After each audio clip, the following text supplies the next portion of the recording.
Beer, beer, beer, but beer, beer. Hello everybody, welcome back to me, Brewski, for another Rooski Brewski review. And today, beer I have for you is IPA 9 from Duggan'S Brewery out here in Toronto. So, Duggan'S Brewery, I've never had one of their beers before. Haven't even heard of them, just found this in the LCBO a couple days ago. So, let's see what we got. This is coming in at 6.2% alcohol by volume. And no IBUs listed on the can, but IBUs on their website is 55. So, right smack dab in the middle of the IBU sort of scale. So, let's pour it into this Lake of Bay style tulip glass and see what we got. We're going to do about half-ish, just so I have some beer to enjoy after the review. Looking at that pour, it is quite dark for an IPA. Holy moly, it's like a deep red. Almost maybe like a off brown, off red, deep red sort of thing with a fair bit of head on there. Nice looking beer. And here's a look at the can. Cheated there. Here's a look at the can. Oh, that's not bad. It's a backwards 9 because I think this shows it in mirrored. That's what it looks like. Big number 9 on a very deep. I don't think it's a black. It's like a super deep blue sort of background on the can. Looks pretty plain. A little bit starry. Yeah, it looks like a starry night. A little plain in my opinion, but hey, you gotta do what you gotta do, right? So let's look at the beer. Yeah, holy crap, that is a deep color for an IPA, in my opinion. So let's have a smell. Grapefruit, pine, maybe a little bit of a sort of like a caramelly almost. See, very malty. It's much more maltier of an IPA than what I usually find in IPAs. Yeah, but, grapefruit, pine, but not tropically. More piney, a little bit of resininess. Yeah, quite different from what I'm used to. Well, let's get into this.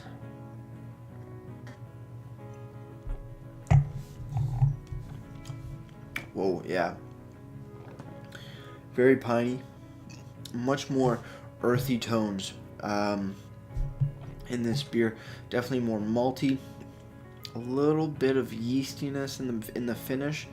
Not too bitter though. Not too bitter at all in my opinion. Then again, my taste buds are more acquired to the very big hot bitterness that some beers have.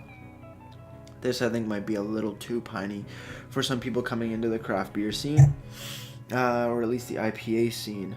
But yeah, much more earthy notes, pine and maltiness compared to other IPAs. Well, let's continue drinking and see what else we can find. Cheers, everybody. Wow, that head dissipated really quickly.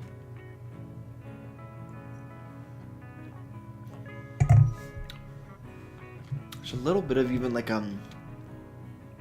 slight metallic-y taste. I don't know if that's just the carbonation mixing with the piney notes off of it. It's yeah, it's weird. Definitely more earthy than anything. No grapefruit coming through really in the flavor of it. More in the smell.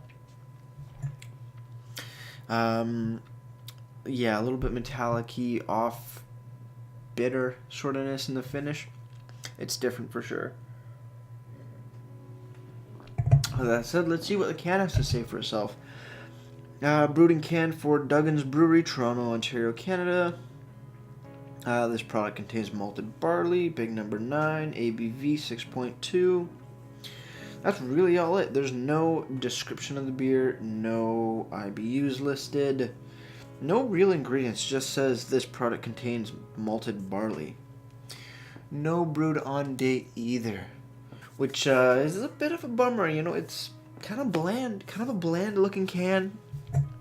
The beer's alright in my opinion. It's definitely different, like I'm going to repeat for probably the thousandth time than other IPAs, but it definitely has that more earthy note.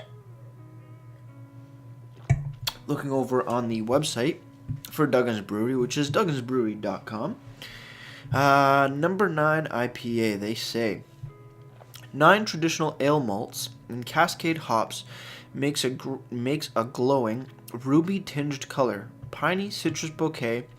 Dry hopping contributes to number 9's distinctive grapefruity finish. One of the best balanced IPAs you'll find anywhere. Interesting. I don't get grapefruit finish at all. I get more earthy notes than anything, but everybody's different, right? They also list the original gravity, which is 1.059, final gravity of 1.012, ABV 6.2%, IBUs 55, and SRM, which is the color, of 14. They also do a food pairings, which is steak and spicy wings. I can actually see that. Yeah, I can see it going well with a nice steak. And yeah, I think they hit it on the mark with the food pairings there. Moving to Beer Advocate, they do give the number 9 IPA a 3.57 out of 5 out of 18 ratings for a good score. And that's sort of where I'd want to put it. I don't know. It's different from what I'm used to. I've had beers like this. It's sort of more like an English pale ale in a sense, because it is so dark. It's much more darker and doesn't have those fruity tropical flavors that other IPAs usually have, or that I've come across.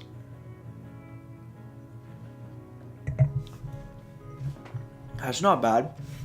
That little bit of metallic taste that I'm getting, it's not off-putting. I know some other beers, they have a really big, what I call metallic taste, and they're just blech. But this isn't too bad. Not my favorite by any means, but still, it's an enjoyable beer for sure. With that said, let's get right into ratings after this final sip. Cheers, everybody.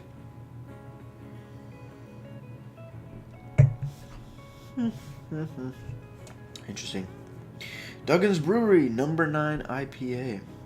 Well, rating for the beer itself. It's nothing special for me.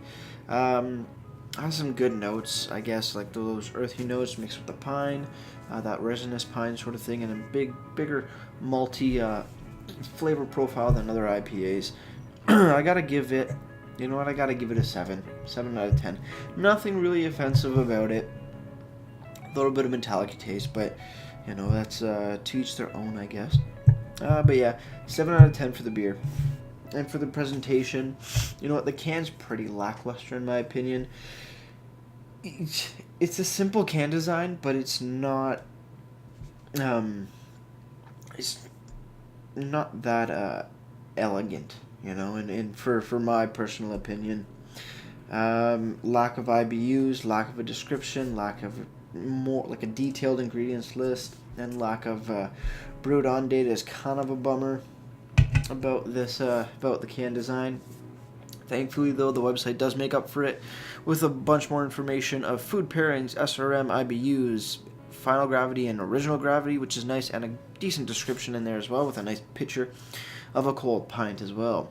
So the website really makes up for it, but still the cans, it's for me. I didn't really, it only caught my eye because I hadn't seen it before, but if I'm going down the beer aisle, it probably wouldn't catch my eye. There'd be a big number 9, but I'd be like, well, looks kind of boring. And you know what? With that said, I gotta give the, I'm gonna give it a 7, just because the website has so much information and it includes food pairings. But the can itself, it's pretty lackluster. With all that said, before I do wrap this up, if you have any comments, questions, beers you want me to review in the future, you can leave all that information down in the comment box below. And if you want to like or subscribe to me, go right ahead. Come enjoy some beers with me and just stay a while. Let me know what you think of the beer. Let me know what kind of beers you like to enjoy and all that jazz. With that said, that'll do it for me, Brewski, and like I always say, crack a beer and enjoy. Cheers.